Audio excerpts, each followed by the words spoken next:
po, magandang gabi po muli. Tayo ay magpapatuloy sa ating pag-aaral.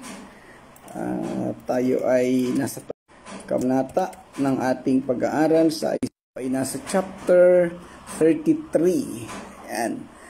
Kagabi ay natapos natin ang chapter 33, bagamat medyo late tayo kagabi, pero biyaya ng Panginoon ay natapos natin. So ngayon po tayo magpapasimula ng bagong kabanata at ito ay ang chapter 33. Ayan. Sorry, parang nabanggit ko kaninang natapos ay chapter 33. Chapter 32 po ang ating natapos kagabi at ngayon ay magsisimula tayo ng bagong kabanata, which is chapter 33. Okay, so tayo po ay manalangin muna bago tayo magpasimula. Hingi tayo ng gabay sa Panginoon para sa ating pag-aaral. Ama naming Diyos na dakila sa lahat, salamat po muli Panginoon sa pagsama, sa paggabay sa amin, sa pagkakaloob ng oras na ito upang kami makapagpatuloy ng pag-aaral. Patuloy mo kaming gabayan, samahan ko po ang magturo sa amin, Ama, upang maunawaan namin ang mga aralin na aming tatalakayin sa gabing ito. Salamat po, patnubayan po at gabayan ng mga kapatid namin sa iba't ibang lugar na makakasama namin sa pag-aaral na ito. Amin pong pinapagkatiwala sa iyo ang lahat ng ito, Ama, sa pangalan ng Panginoong Hesus. Amen.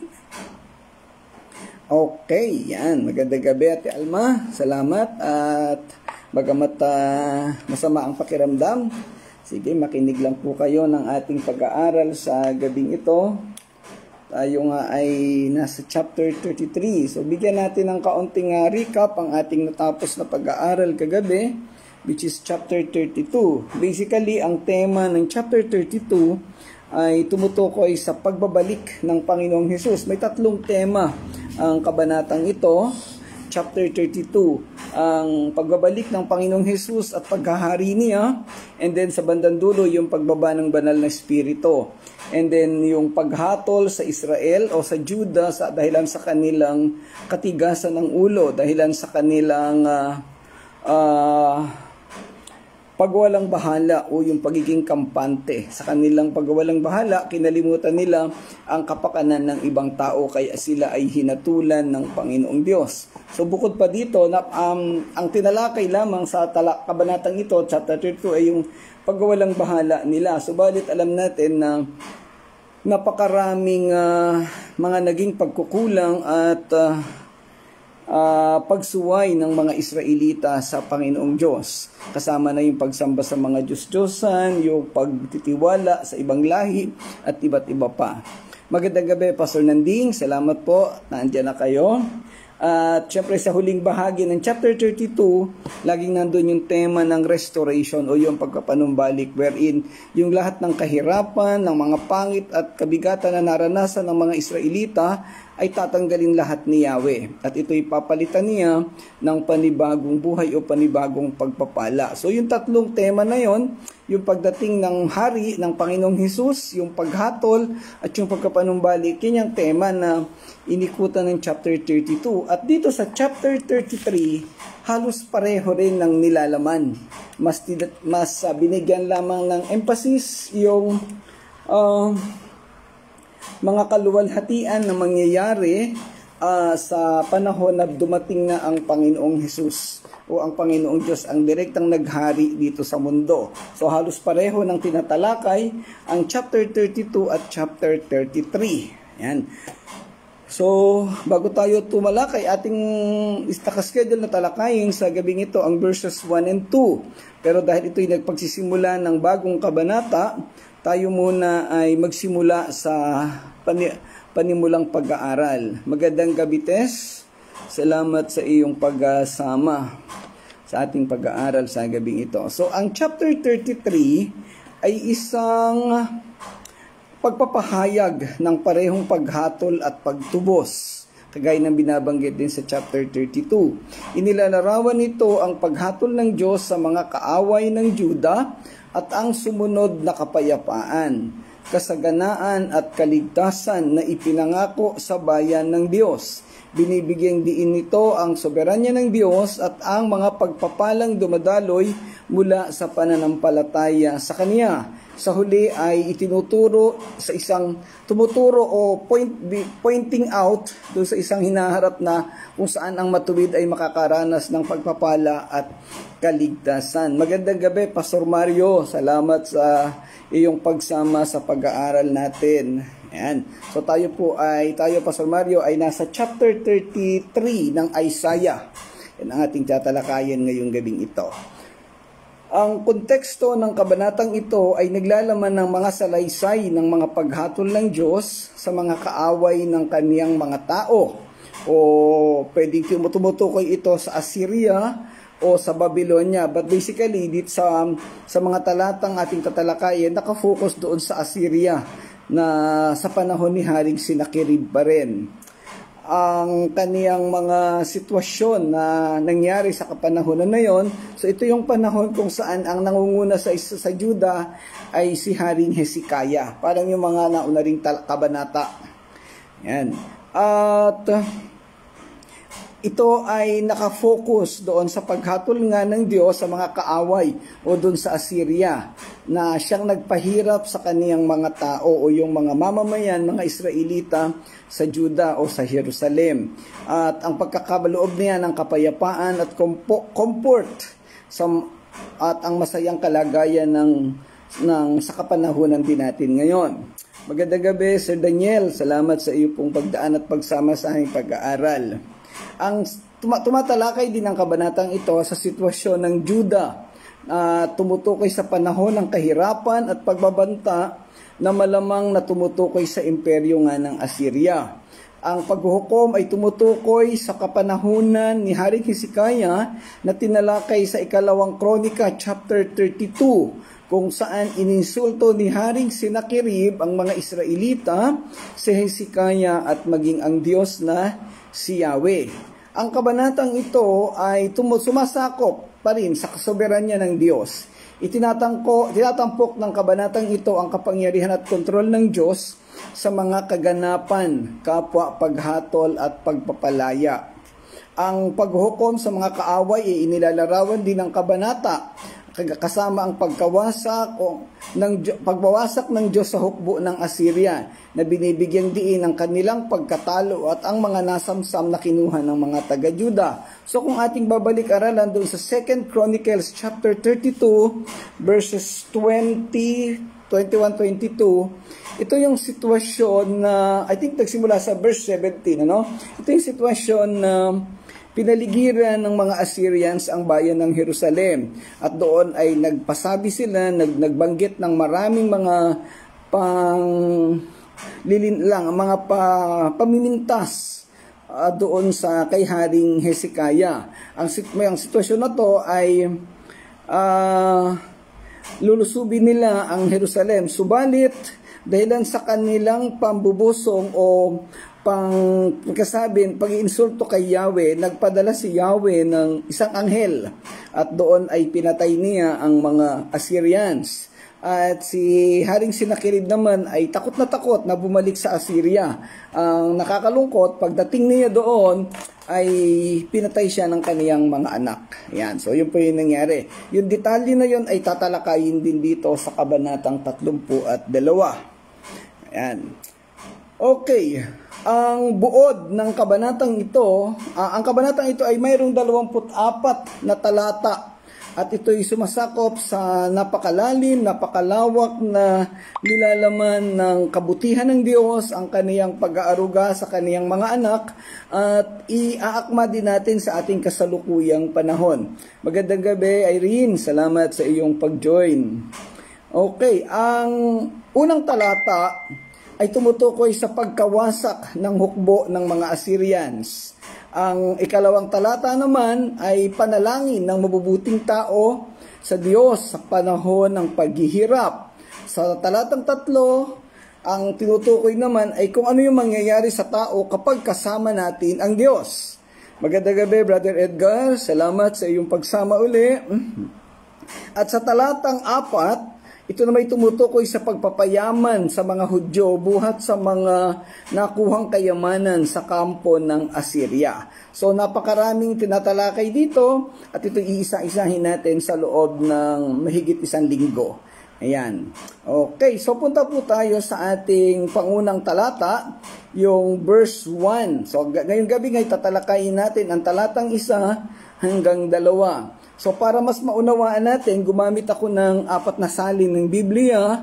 Una yung Magandang Balita, Biblia, yung Tagalog na ginagamit natin. And then meron tayong Christian Standard Bible, meron tayong Authorized King James at New American Standard Bible. So ito po yung ilan sa mga Bible na mas nagbibigay ng detalyadong nilalaman para mas lalo nating maunawaan.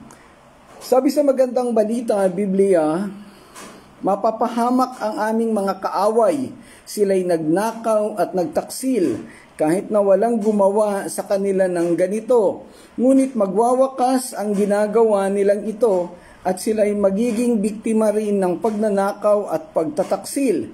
Yan. Sabi sa Christian Standard Bible, "Woo, you destroyer, never destroyed. You traitor, never betrayed. When you have finished destroying, you will also be destroyed. When you have finished betraying, they will betray you." So yung pangungusap na yon, when you have finished betraying, they will betray you. Ito yung eksaktong nangyari kay Haring Sennacherib. Sa King James Version naman, "Woe to thee, the spoilest, and thou wast not spoiled, that dealest treacherously, and they dealt not treacherously with thee. When thou shalt cease to spoil, thou shalt be spoiled, and when thou shalt make an end to deal treacherously, they shall be dealt treacherously with thee." Magandang gabi, Pastor Claude. Sa New American Standard Bible, halos pareho naman ang binabanggit, mas madaling unawain yung NASB. Mas mababaw yung salita. Pero mas mababaw pa dito yung New Living Translation. Kung meron kayong mga Bible na New Living Translation, mas pinababaw pa yung salin. Kaya lang may mga pagkakataon na sa NLT ay masyado isa sobrang babaw na hindi na naipapaliwanag yung mga theological contents ng verse. Dito sa NASB, "Woe to you, destroyer, while you were not destroyed, and he who is treacherous, while others did not deal treacherously with him. As soon as you finish destroying, you will be destroyed. As soon as you cease to deal treacherously, others will treacherously deal with you." Okay, so makikita natin yung common na mga nilalaman ng talatang ito ay sumasakop sa paggawa ng mga masasamang bagay. At kung ano ang ginawa mong masama, yun din ang gagawin sa inyo. Ang talatang ito ay isang pagpapahayag ng paghatol laban sa mga nakikibahagi sa pananamsam at pakikitungo ng may kataksilan sa iba. Ito ay isang babala na ang mga gumagawa ng hindi makatarungan sa huli ay haharapin ang kaparehong kahihinatnan o yung kawalan din ng katarungan. So tumutugma ito sa Galatians chapter 6 verses 7 to 9. I think familiar tayong lahat. Ang sabi dito, "Huwag ninyong linlangin ang inyong sarili, hindi maaaring tuyain ang Diyos. Kung ano ang itinanim ng tao, yun din ang kaniyang aanihin." Sa verse 8, "Ang nagtatanim para sa sarili niyang laman ay aani ng pagkabulok mula sa laman. Ngunit ang nagtatanim para sa espiritu ay aani ng buhay na walang hanggan. Kaya't huwag kayong mapagod sa paggawa ng mabuti, sapagkat pagdating ng takdang panahon, tayo ay aani kung hindi tayo susuko. Kaya nga, basta may pagkakataon ay gumawa tayo ng mabuti sa lahat ng tao, lalo na sa mga kapatid natin sa pananampalataya." So napakalinaw ng binabanggit sa aklat ng Galatia tungkol sa paggawa ng mabuti. Ang sabi ito, hanggat maaari, hanggat may pagkakataon. At yun ang binabanggit sa verse 1 ng chapter 33. What you sow, what you reap. Ang nangyari sa mga Assyrians ay sila'y gumawa ng mga pangit na bagay, sila ay nanamsam, sila ay mapangit ang kanilang pakikitungo sa mga Israelita, kaya sila mismo bandang huli ay naglaban-laban. At ito nga ang ikinamatay ni Haring Senakherib. Yun mismong mga anak niya ang nagtraidor sa kanya. Ang talatang ito ay kinapapalooban ng mga tema ng katarungan at paghatol. Ihinatid ni Propeta Isaiah ang mensahe na nagbabala sa mga gumawa ng di makatarungan at taksil na pag-uugali na sila ay haharap sa kaparusahan sa kanilang mga aksyon. Ito ay isang pandaigdigang katotohanan or universal truth at hindi sa kapanahunan lamang ni Propeta Isaiah o ng Jerusalem. O kaya isa pa sa talatang binabanggit natin. Sa halip, maging sa ating kapanahunan at sa mga susunod pang henerasyon. Ang ideya ng pag-aani na kung ano ang itinanim ng isa ay karaniwang tema ng Biblia. At ang talatang ito ay nagsisilbing paalala sa mga kahihinatnan ng paggawa ng hindi tapat at hindi patas na mga gawain. Minsan kahit iniisip mo pa lang ay mangyayari na. Kaya hanggat maaari, ang sabi sa verse 10, kaya nga basta may pagkakataon ay gumawa tayo ng mabuti sa lahat ng tao, lalo na sa mga kapatid natin sa pananampalataya. So ito'y napakalinaw na pagtuturo sa ating lahat. Sa isang sekular na awitin, minaalala na naman akong awitin, awitin ng asin, ang pamagat ay lupa. Sabi dun sa isang linya, kung ano ang di mo gusto, huwag gawin sa iba. Kung ano ang iyong inutang, ay siya ring kabayaran. Yan. Halos tumutugma ito sa Galatians chapter 6, 7-9. At ito'y tumutugma at umaakma sa lahat ng pagkakataon at posibleng sa buong mundo. Ano ang intensyon sa bawat bagay na iyong ginagawa? Yan ang isang tanong na pwede nating pag-isipan. I-assess natin ang sarili natin. Anong purpose mo? Bakit mo ginawa ang isang bagay? Bakit ganito ang naging tugon mo sa isang sitwasyon? Ang purpose mo ba'y manira o tumulong o mag-ayos o magwasak? Bakit ang tugon mo sa isang bagay na narinig mo o sinabi o ginawa sa iyo ay hindi maganda? Ano ang layunin mo? Ayan, so tayo mismo, personally, pwede tayo mag-reflect sa mga bagay na ito dahil ito ang mensahe ng salita ng Panginoon. Tanungin natin ang ating mga puso. Maraming beses ko nang nasabi sa inyo na sa buong buhay ng paglilingkod ko sa Panginoon, marami na akong sinabihan ng mga masasakit na salita at ang iba'y mga kasamang pastor pa. Ang iba'y nagagalit, ang iba naman ay nagpapasalamat. At marami ring taong nagalit sa akin. Tinalikuran ako at iniwanan. Subalit dahil malinaw sa akin ang intention ko sa paggawa ng mga bagay na ito, hindi nila ako napapahinto. Simula noon, 1999 pa, ang iba sa inyo hindi pa tao noong 1999, ay ganito na yung sistema ko. Dahil ito yung, siguro ako'y nagkaisip at sa panahong bago ako maging mananampalataya, napaka-ideal ng pagtingin ko sa buhay. Gusto ko laging tama, gusto ko laging maayos, at may pagkakataon na talagang minamadali ko na maisaayos yung isang bagay. So, malinaw sa akin na pag may ginawa akong isang bagay, ito yung gusto ko mangyari, ito yung aking purpose. Kaya kahit magalit sa akin ng mga tao, kahit iwanan ako talikuran, ay okay lang sa akin. Dahil ang mahalaga sa akin ay magawa ko kung anong pinagagawa ng Panginoon. At itong bagay na to ay nabanggit ko rin nung Sunday doon sa preaching. Dahil nga ang ating tinalakay noong linggo ay tungkol sa pamilya. At malimit sa kasaysayan ng Touching Lives, may mga pamilya na halos pinakikialaman ko yung buhay. Hindi nauunawaan ng pamilya, hindi nauunawaan ng mga tao, pero ang tanging layunin doon ay maiayos yung mga maling sistema sa loob ng pamilya. Hindi nauunawaan ng mga tao na ang gawain ng pastor ay talagang isaayos ang bawat detalye ng buhay ng pamilya. Ang akala ng ibang tao kasi, ang pastor ay magpipreach lang sa loob ng church o magtuturo lang ng Bible.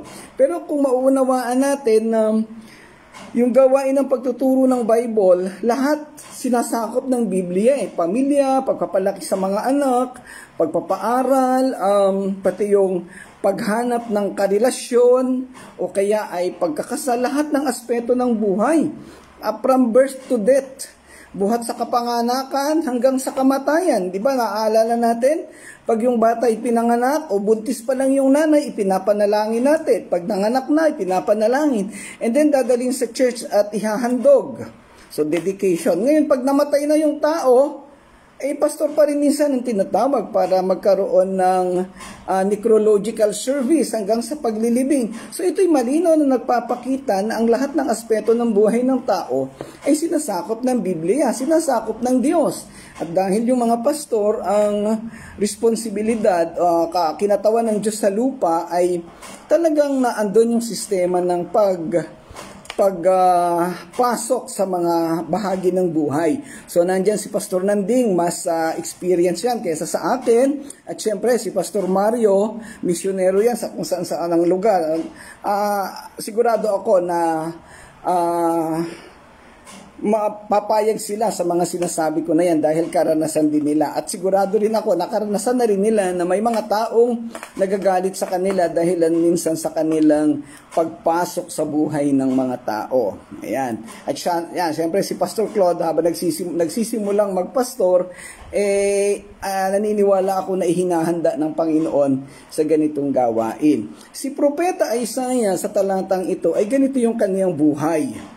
Kung paanong maraming tao na naranasan kong magalit at tumalikod sa akin dahilan sa mga masasakit na bagay minsan na nasasabi sa tao, ganon eksakto ang karanasan ni Propeta Isaiah. At maging yung paborito natin na si Propeta Jeremiah. So talagang marami silang naranasang kahirapan at iniwanan din sila ng mga tao na inaasahan nilang susuporta at nakakasama nila. So yan po talaga ang buhay ng mga lingkod ng Panginoon. Kaya dito masusubok kung hanggang saan ang iyong katapatan sa paglilingkod sa Panginoon. Well, si Pastor Nanding ay subok na at na ilang buwan na lamang at siya ay magpapahinga na sa pagpapastor. Ayan. Okay.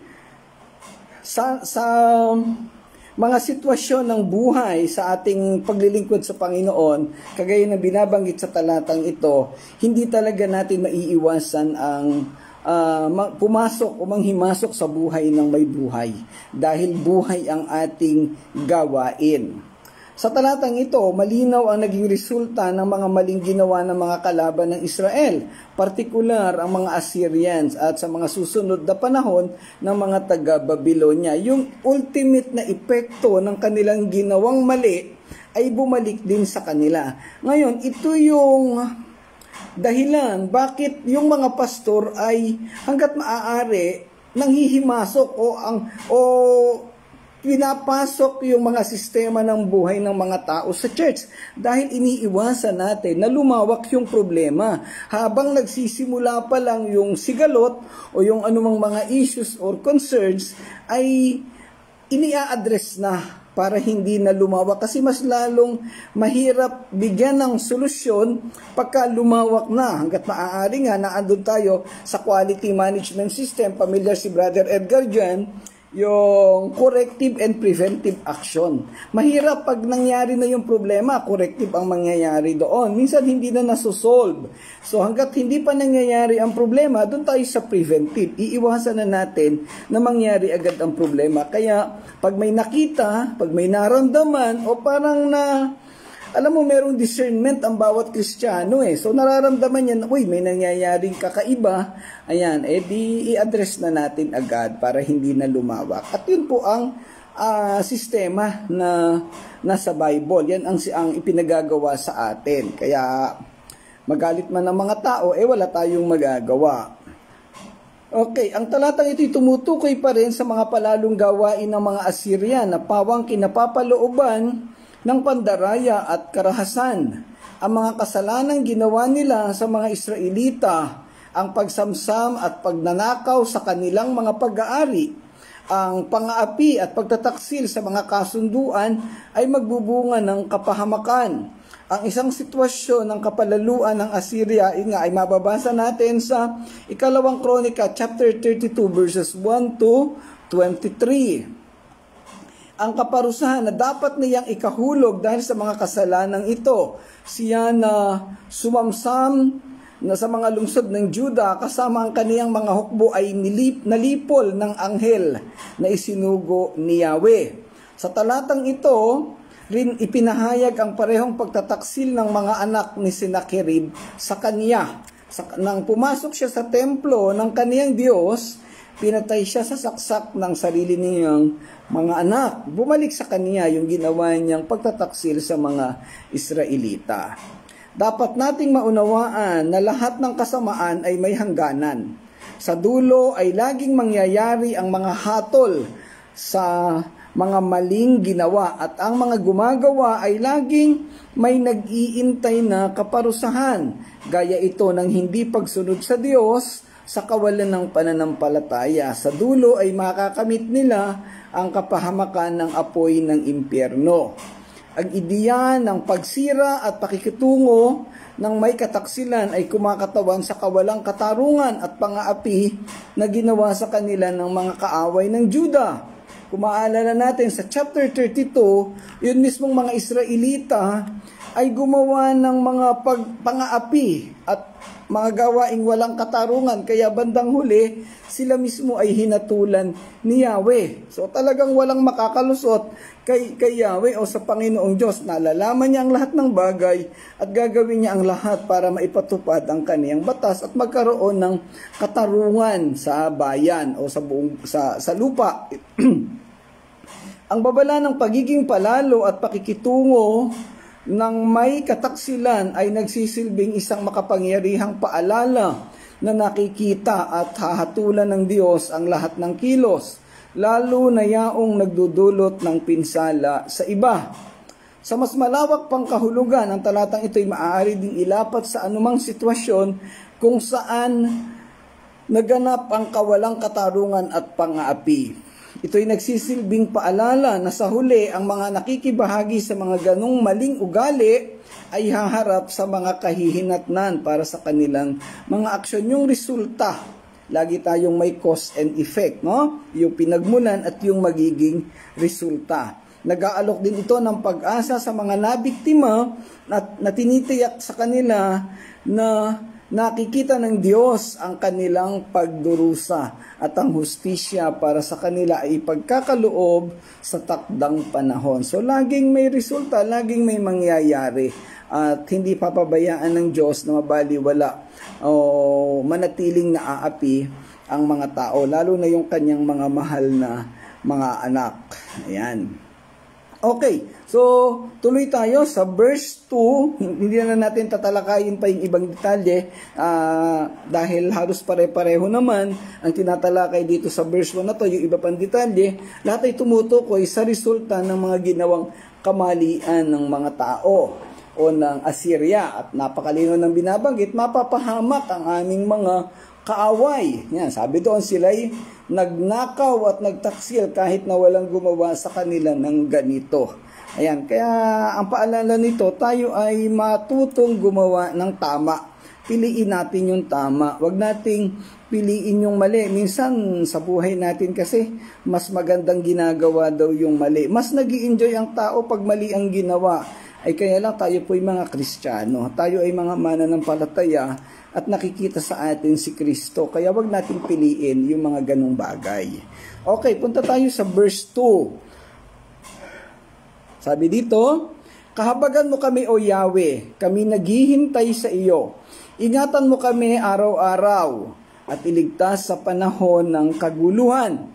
Sa Christian Standard Bible, Lord, be gracious to us.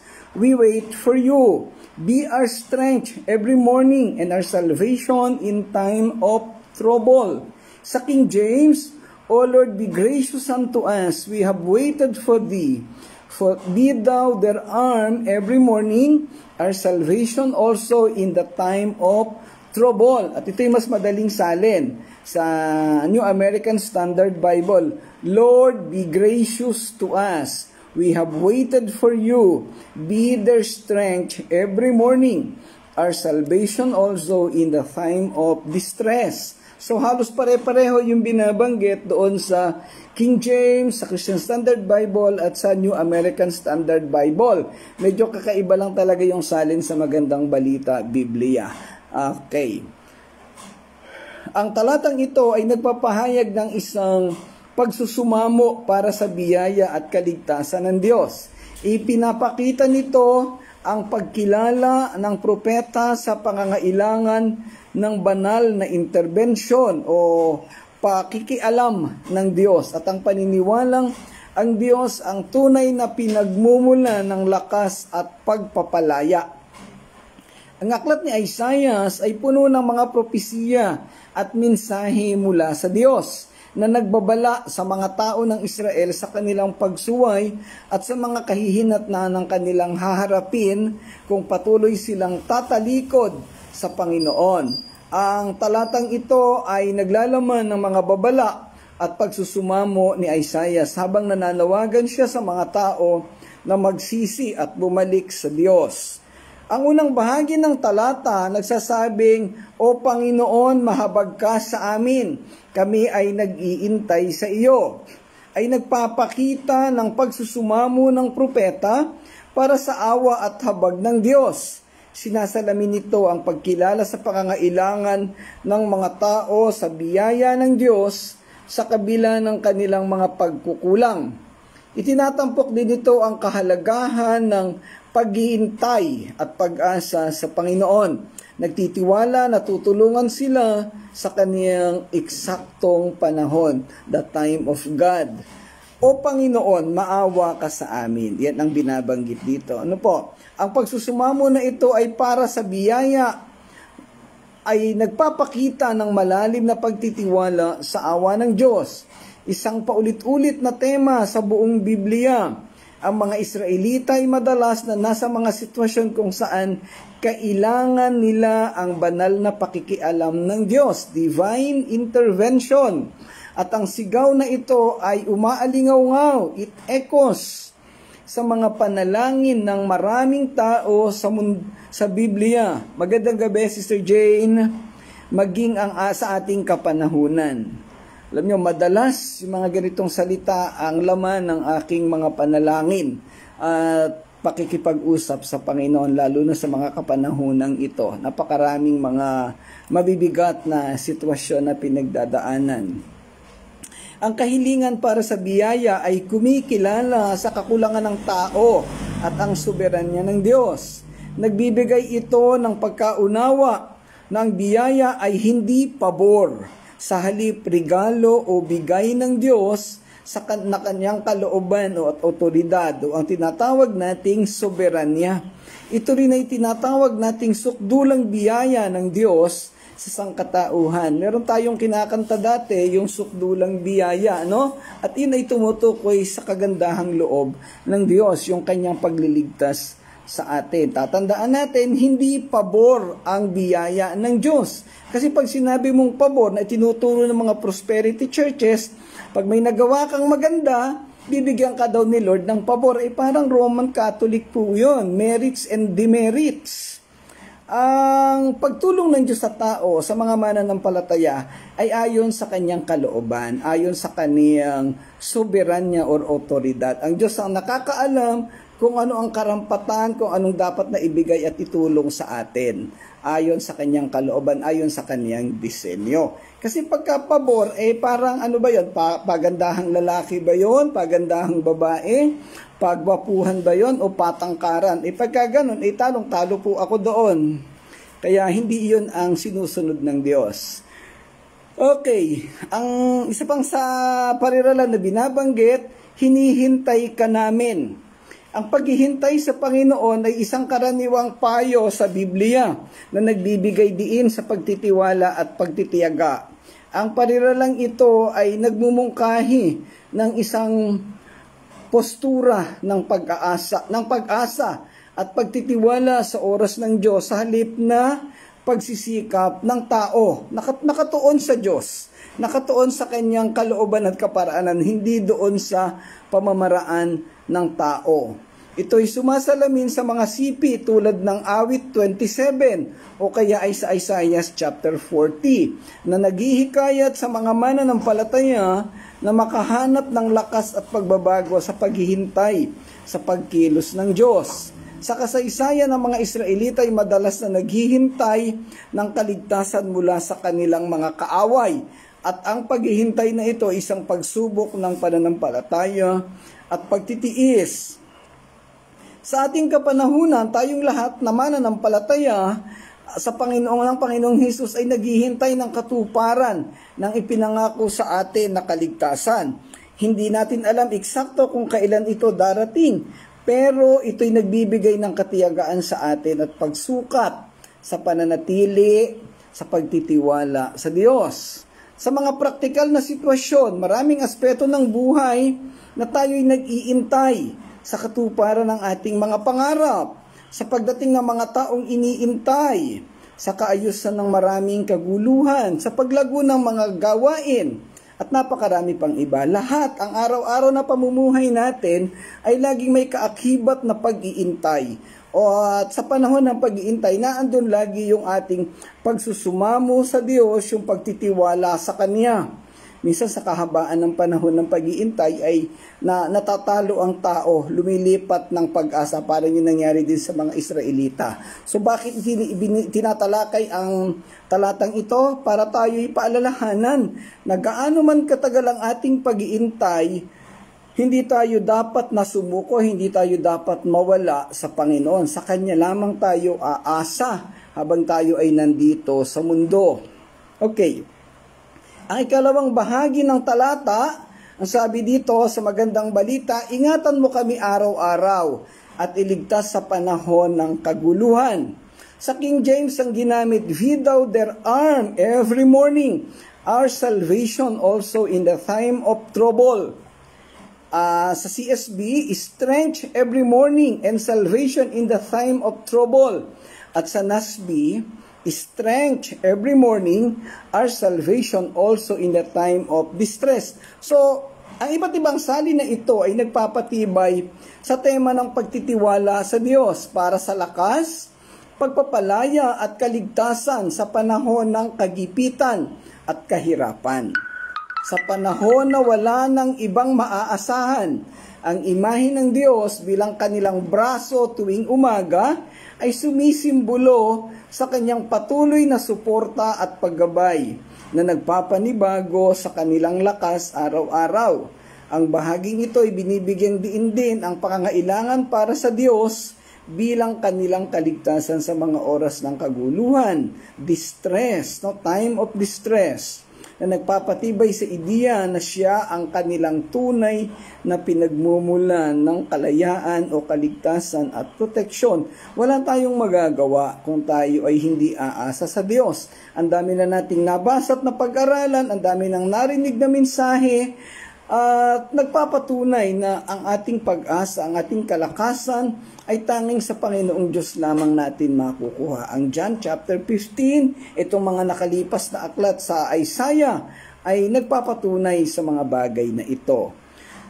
Sa pangkalahatan, ang talata ay isang makapangyarihang pagpapahayag ng pananampalataya at pagtitiwala sa Diyos. Sinasalamin nito ang paulit-ulit na tema sa aklat ng Isaiah tungkol sa pangangailangan ng mga tao para sa pagsisisi at awa ng Diyos.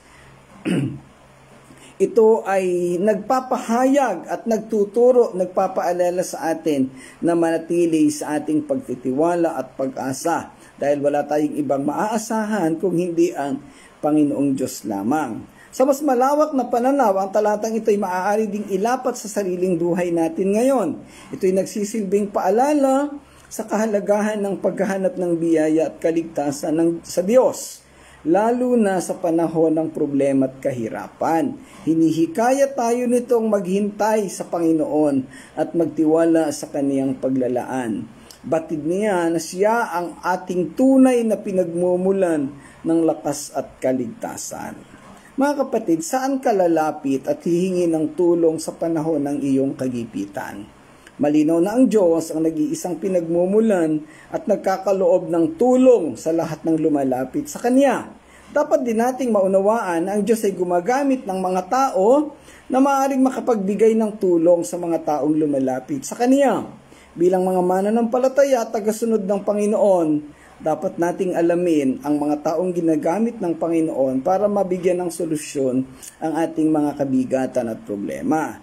Dapat tayo maging matalino sa sitwasyong ito, lalo na at sa kapanahunan natin ay napakalawak na mga gawain ng panlilinlang at panluloko. Tayo ay maging matalino, beware, sabi nga natin lagi. Maging, sabi doon sa talata, maging aming lakas tuwing umaga, be our strength every morning. Ang kahilingan para sa pang-araw-araw na lakas ay nagpapakita ng pangangailangan para sa patuloy na pagtitiwala sa Diyos. Ito'y nagmumungkahi ng isang sitwasyon ng pang-araw-araw na pagtitiwala, katulad ng paglalaan ng mana sa ilang na nangangailangan ng matinding pagtitiwala sa Diyos. Panaghoy chapter 3 verses 22-23, na tumutukoy doon sa mga bagong pag-asa tuwing bagong umaga. Great is thy faithfulness, ang sabi doon. It is new every morning. Yan. So, ibig sabihin, pag natulog ka sa gabi, mabigat ang problema mo, maraming pinagdaanan, matulog ka magpahinga, pagkatiwala mo sa Panginoon. Pag-gising mo bukas, may panibagong araw, may panibagong pag-asa. Sa aktual na sitwasyon ng paglilingkod, ang sitwasyon ng paghingi ng kalakasan sa Panginoon, ito'y nararanasan natin sa kasalukuyan. Napakaraming mga mabibigat na pinagdaraanan, mabibigat na sitwasyon, personal na mga problema ng simbahan, at mga taong ipinagkatiwala ng Panginoon. Lahat ito'y dinidil natin isa-isa. At yan ang gawain natin. So kung hindi hihingi ng lakas sa Panginoon, ay hindi ko kakayanin. So kaya ang laging kasama, dapat lagi tayong mga lingkod ng Panginoon ay laging nagtitiwala sa Panginoon. Okay. Sa panghuling bahagi, sinabanggit ang kaligtasan sa panahon ng kabagabagan. Ang lahat ng tao, Kristiyano man o hindi, nakakaranas ng kabigatan. At iyon na nga, sa mga panahong mabigat, sa mga panahong may problema, wala tayong dapat na asahan kung hindi ang Panginoong Diyos lamang. Siya ang magkakalob sa atin ng solusyon. Pero dapat tayong maging matalino. Dapat tayong magtiwala sa Kanya. Dapat bukas lagi ang puso at isip sa pagtanggap ng mga katuruan at ng mga payo na ibinibigay sa atin. Dapat marunong tayong mag-assess. Hindi laging emosyon, hindi laging galit ang nangyayari. Kasi minsan pag mainit na ang ulo ng tao, sarado na ang isip, kahit anong sabihin mo, wala nang nairirinig, wala nang tinatanggap. Dapat hindi ganon. Ang isang tunay na Kristiyano, ang isang tunay na mananampalataya, ay laging may bukas na pag-iisip na handang tumanggap ng mga pagpapayo at i-assess kung ito'y makakatulong sa kanila. So, yan. So, sa bilang pagtatapos sa ating talakayan sa gabing ito, ang talatang ito'y sumasaklaw sa mga tema ng pagsisisi, awa at pagtitiwala sa pagliligtas ng Diyos. Ito ay nagsisilbing walang hanggang mensahe para sa mga Israelita at sa mananampalataya sa ating kapanahunan. Ipinapaalala nito na tanging ang paghahanap ng biyaya at kaligtasan sa Diyos at pagtitiwala sa Kanyang patuloy na suporta at pagpapalaya ang tanging maaasahan sa ating kaayusan. Wala tayong magagawa, wala tayong ibang pwedeng asahan kung hindi ang Panginoong Diyos lamang. Okay, so pansamantala hanggang doon muna ang ating talakayan sa gabing ito. Verse 2 ang ating natapos. Bukas at sa mga susunod na araw ay tatalakayin ang mga susunod pang talata. Sama-sama tayong mag-aral sa mga bagay na ito upang tayo patuloy na maunawaan natin ang mga pagtuturo ng Panginoon. Tayo ay manalangin sa ating pagwawakas. O manaming Diyos na dakila sa lahat, salamat pong muli Panginoon sa gabing ito, sa iyong patuloy na pagsama, sa iyong patuloy na pagtuturo sa amin. Patuloy mo kaming gabayan, patuloy mo kaming samahan Panginoon upang patuloy kaming matuto sa mensahe ng iyong mga salita. Pinagkakatiwala namin sa iyo lahat ito, maging iba't ibang sitwasyon ng mga kapatiran namin, Panginoon. Yung mga may karamdaman, si Ate Alma, ikaw po ang patuloy na gumabay at manguna sa kaniya, Ama. ang buong pamilya ng bawat isa, ng bawat kapatiran, Panginoon. Pinapaubayan namin, tinagkakatiwala sa iyong lahat-lahat ng ito, Ama.